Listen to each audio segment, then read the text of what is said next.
All right, how's it going, eh? I'm just gonna go over the 400 I'm building for Mike. It's a 73 400 block. It's gonna be, no one's got any money for this shit anymore up here, so it's gonna be stock rotating assembly other than a 383 forged crank, stock pistons. I know they're low compression, but there isn't much out there for pistons anyhow for one of them motors, unless a guy goes with a stroker. So we're gonna use these heads.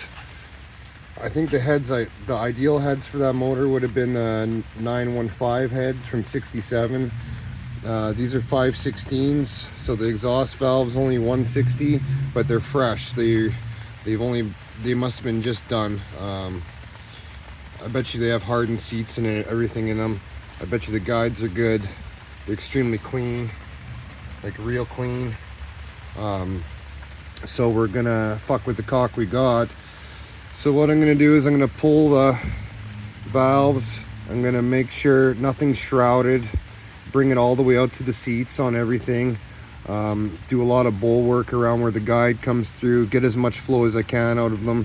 Same thing with exhaust and intake. I'll take it out to a big gasket, and then I'll try and keep everything like line of sight. So it's gonna have a lot of porting, but I think they'll do okay. Obviously a bigger valve would be better, but at the end of the day it's 400 cubes, and there's lots of small block Chevys that are 400 cubes with 202 160s that make tons of power, so it should be all right there. Plus these are closed chamber heads, so get the compression up a lot from the 452 heads that it had. So that'll bring compression up, and we're gonna mill the shit out of them. Like, we're talking 70 thousandths. We're gonna mill them, and we're gonna use a 20,000 steel shim head gasket. So it's gonna be over 9.5 to 1 compression. So you can make power with 9.5 to 1. You're gonna get 1 to 6 crane roller rockers, which Mike has.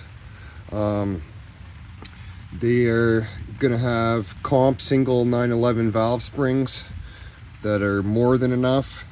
As for camshafts, I'm gonna go with a Howard's. It's gonna be a solid flat tappet, so that's what it's gonna work out to. That's what it's gonna work out to with 1 to 6s. So it should be pretty rowdy. Like, it should be a 6,500 RPM cam all day.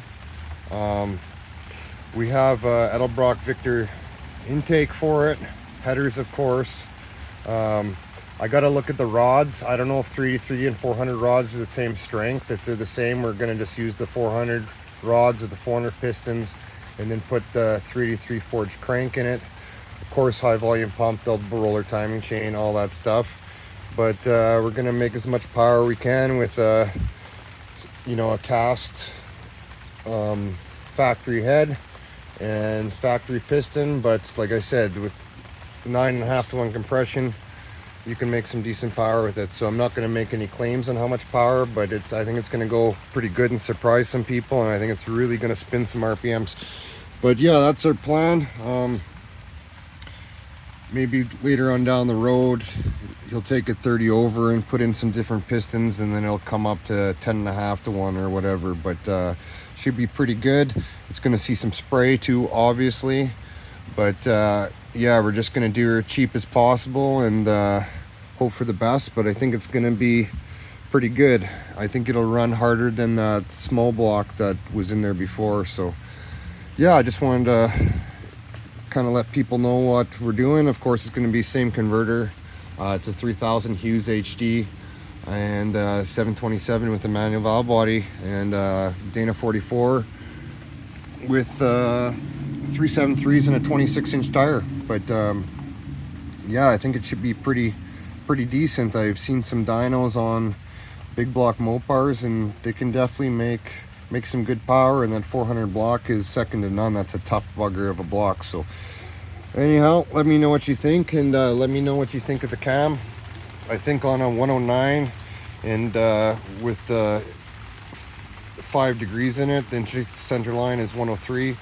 I think it should be all right with the mounted compression we're running, and I think it should It's been pretty good, being solid.